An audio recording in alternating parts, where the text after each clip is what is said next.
नमस्कार। बहुत स्वागत है आप सभी दर्शकों का तुला राशि के लिए इस विशेष वीडियो में। दीपावली पर होगा डबल धमाका। आपके जीवन में कुछ बड़ा होने वाला है। जी हाँ, वर्ष 2025 की दीपावली का पर्व आपके जीवन में दो गुनी खुशियाँ लेकर आ रहा है। और ये बात मैं यूं ही नहीं कह रहा हूँ, पूरी तरह शास्त्र सम्मत प्रमाणों के साथ अपनी बात आपके सामने रखने जा रहा हूँ। सभी 9 ग्रहों में देवगुरु बृहस्पति और शनिदेव ही ऐसे 2 ग्रह हैं जो हमारे जीवन को सर्वाधिक प्रभावित करते हैं और इन्हीं 2 ग्रहों का दीर्घकालिक प्रभाव हमारे जीवन पर पड़ता है। 18 अक्टूबर वो तिथि है जब गुरु राशि परिवर्तन करके अपनी उच्च की राशि कर्क राशि में गोचर कर जाएंगे और मीन राशि में गोचर कर रहे शनिदेव पर अपनी दिव्य दृष्टि डालेंगे। शनि 4 अक्टूबर से ही गुरु के नक्षत्र पूर्वा भाद्रपद में गोचर कर रहे हैं और गुरु की ही राशि मीन राशि में है और गुरु की दृष्टि पड़ने से शनि में भी गुरु की दिव्यता और शुभता आएगी। जब गुरु और शनि की ऊर्जाओं का संयोजन होगा तो ये संयोग ज्ञान और अनुशासन को एक साथ लाने वाला होगा। व्यक्ति का झुकाव धर्म और अध्यात्म की ओर बढ़ेगा, जीवन में स्थिरता आएगी और ये संयोजन कैरियर में तरक्की और वित्तीय स्थिरता लेकर आता है। ये संयोजन व्यक्ति को भावात्मक संतुलन और दृढ़ता प्रदान करता है। ये संयोजन व्यक्ति को बुद्धिमान, ज्ञानवान, कर्मठ और सफल व्यक्ति बना देता है। भाग्य का भरपूर साथ मिलने से उच्च पद, मान सम्मान और धन संपत्ति की भी प्राप्ति होती है। उच्च शिक्षा और विदेश गमन के योग बनते हैं। परिवार में प्रेम और समझदारी बढ़ती है। संतान के साथ और जीवन साथी के साथ संबंधों में सुधार आता है और व्यापार व्यवसाय में वृद्धि देखने को मिलती है। तो आइए समझते हैं कि तुला राशि के जातकों को इस दीपावली पर किस तरह के लाभ मिलने जा रहे हैं। ये विश्लेषण आपकी चंद्र राशि के आधार पर किया जा रहा है। तो ये है तुला राशि के जातकों की कुंडली। वर्तमान में देवगुरु का गोचर कुंडली के 9वें भाव में है और 18 अक्टूबर को गुरु राशि परिवर्तन करके अपनी उच्च की राशि कर्क राशि में गोचर करेंगे कुंडली के 10वें भाव में। शनिदेव आपकी कुंडली के 6ठे भाव में गोचर कर रहे हैं। गुरु की राशि और गुरु के ही नक्षत्र में गोचर कर रहे हैं और 18 अक्टूबर को जब गुरु कर्क राशि में गोचर करेंगे तो गुरु की दृष्टि भी शनि पर पड़ेगी। तुला राशि के लिए देवगुरु बृहस्पति तो सर्वथा अकारक ग्रह बनते हैं, लेकिन शनिदेव प्रबल योग कारक बनते हैं। देवगुरु कुंडली के 3रे भाव और 6ठे भाव के स्वामी होकर के 9वें भाव में गोचर कर रहे हैं और यहाँ पर पिछले 14 मई से 9वें भाव में ही हैं। और आपने देखा होगा कि जब से देवगुरु आपकी कुंडली के 9वें भाव में आए हैं तो भाग्य का साथ आपको नहीं मिल पा रहा है। आपके वो काम जो कि बहुत तेज़ी से बनने चाहिए थे, भाग्य का साथ न मिलने से उन कार्यों में लगातार बाधा आ रही है, कार्य अधूरे रह जा रहे हैं। पिता के साथ संबंध खराब हुए होंगे या पिता का स्वास्थ्य खराब हुआ होगा।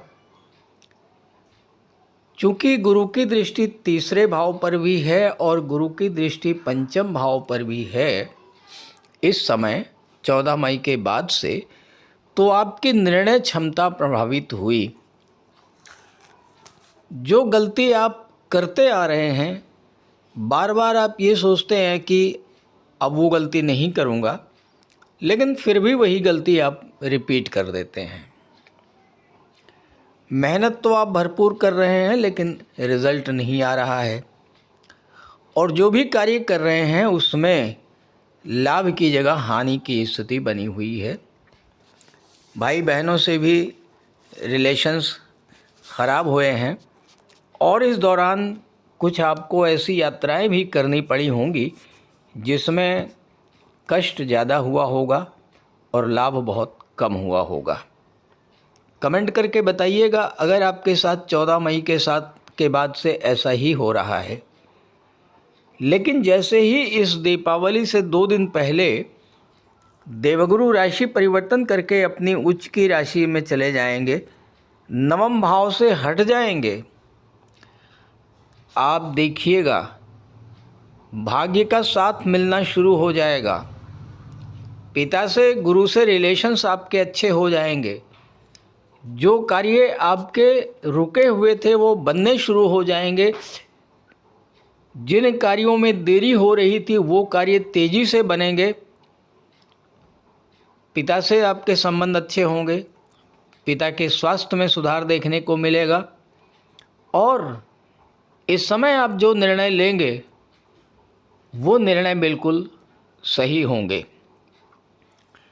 आपको आपकी मेहनत का भरपूर प्रतिफल मिलेगा, और अब आप जो कार्य करेंगे उसमें लाभ होगा। धार्मिक कार्यों में आपकी रुचि बढ़ेगी, यात्राओं के योग बनेंगे, और हो सकता है कि विदेश यात्राएं भी आपको करनी पड़े। शनिदेव छठे भाव में गोचर कर रहे हैं, आपके लिए प्रबल योग कारक हैं। अब गुरु की दृष्टि भी पड़ रही है, गुरु की राशि में है, गुरु के नक्षत्र में हैं, तो शनि भी आपको शुभ फल प्रदान करेंगे। अब छठा भाव क्या होता है? छठा भाव होता है आपके जीवन में चल रहे संघर्षों का। छठा भाव होता है कंपटीशन का। छठा भाव होता है रोग, ऋण और शत्रुता। तो दशम भाव में गोचर कर रहे देवगुरु इस समय आपको क्या प्रदान करेंगे? क्योंकि यहाँ पर गोचर करते हुए गुरु की दृष्टि पड़ेगी चौथे भाव पर, गुरु की दृष्टि धन भाव पर, और गुरु की दृष्टि पड़ेगी छठे भाव पर, और गुरु की दृष्टि में अमृत होता है। जिस भाव पर गुरु की दृष्टि पड़ती है उस भाव को गंगा जल की तरह पवित्र कर देते हैं, उस भाव के शुभ फल मिलने शुरू हो जाते हैं। तो देखिए, छठा भाव कर्ज का होता है। कोई पुराना कर्ज है जिसको लेकर के आप लंबे समय से परेशान चल रहे थे, और आप ये नहीं समझ पा रहे थे कि कैसे इस कर्ज से मुक्ति मिलेगी, कैसे इस कर्ज के जाल से आप बाहर निकलेंगे। तो यहाँ पर देवगुरु उस कर्ज से बाहर निकलने का मार्ग प्रशस्त करेंगे। आप कोई नौकरी कर रहे थे या एज ए प्रोफेशनल काम कर रहे थे और लगातार स्ट्रेस बनी हुई थी,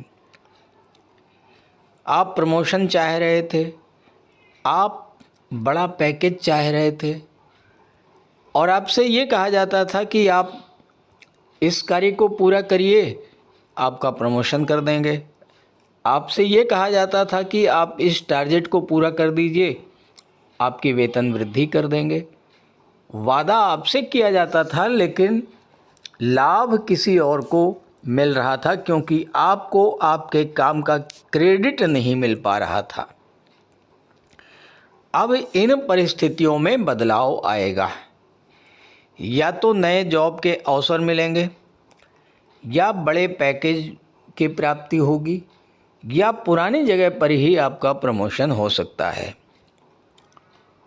बॉस या सहकर्मियों का सपोर्ट आपको मिलना शुरू हो जाएगा, और आपके मन में एक अनजाना भय जो बना हुआ था, कहीं नौकरी न चली जाए, कोई झूठा आरोप न लग जाए। तो इस तरह के जो नेगेटिव थॉट से आप उससे बाहर आ पाएंगे। स्वास्थ्य में भी सुधार देखने को मिलेगा। किसी लंबी बीमारी से आपको राहत मिल सकती है। और कोई कोर्ट कचहरी का मैटर था, कोई लिटिगेशन था, वो समाप्त होगा। अगर आपकी गलती नहीं है और कोई कोर्ट कचहरी का मैटर चल रहा है तो देवगुरु आपको इस समस्या से बाहर निकाल ले आएंगे। कंपटीशन में आपको सफलता मिलेगी, शत्रु पराजित होंगे। और 10वें भाव में गुरु जब गोचर करेंगे आपके सामने चाहे कितनी भी बड़ी चुनौती हो उसे आप एक्सेप्ट करेंगे और उसे आपको पूरा भी आप करेंगे। आपको जो मान सम्मान मिलना चाहिए था, नहीं मिल रहा था, अब वो मान सम्मान आपको मिलेगा। कोई सरकारी कार्य रुका हुआ था वो पूरा होगा। नई नौकरी, नए व्यापार के योग बनेंगे। हालांकि अगर आप नौकरी में कोई परिवर्तन चाहते हैं तो 11 नवंबर से पहले परिवर्तन कर लें। 11 नवंबर को देवगुरु वक्री हो जाएंगे और उस समय कोई परिवर्तन करना आपके लिए ज़्यादा उचित नहीं होगा। देवगुरु की दृष्टि धन भाव पर पड़ेगी। धन भाव जब एक्टिवेट होगा तो आपके जीवन में वित्तीय स्थिरता आएगी। पैसों से संबंधित जो कार्य आपके अधूरे थे वो कार्य आपके अब पूरे होंगे। परिवार में जो आपको मान सम्मान मिलना चाहिए था और वो मान सम्मान आपको नहीं मिल पा रहा था, तो अब वो मान सम्मान आपको मिलना शुरू हो जाएगा। परिवार का सहयोग मिलेगा। आपकी वाणी का प्रभाव जो कमज़ोर हो रहा था, लोग आपकी बातों को इग्नोर कर रहे थे, अब उसमें सुधार देखने को मिलेगा। आपकी वाणी की प्रखरता बढ़ेगी और लोग आपकी वाणी को ध्यान से सुनेंगे। चौथे भाव पर गुरु की दृष्टि जब पड़ेगी, चौथा भाव माता और मातृभूमि का होता है, तो माता के स्वास्थ्य में सुधार देखने को मिलेगा और हो सकता है कि इस समय माता से आपको धन की भी प्राप्ति हो। भूमि, भवन और प्रॉपर्टी को लेकर के आपके सपने भी इस समय पूरे होंगे। तीसरे भाव के स्वामी हैं देवगुरु बृहस्पति और तीसरे भाव पर शनि की दृष्टि है। ज्योतिष शास्त्र का एक सिद्धांत है कि वो भाव जिस पर गुरु और शनि दोनों का संयुक्त प्रभाव पड़ता है वो भाव एक्टिवेट हो जाता है। जब तीसरा भाव एक्टिवेट होगा तो आपके मन में नए नए इनोवेटिव आइडियाज़ आएंगे। आपकी कार्य क्षमता में वृद्धि होगी। आप अपने स्किल, कौशल और ज्ञान का भरपूर उपयोग करते हुए पूरा लाभ प्राप्त करेंगे, क्योंकि गुरु भाग्य के कारक हैं और कर्म भाव में गोचर कर रहे हैं, तो भाग्य के सपोर्ट से आपके कार्य बनने शुरू होंगे।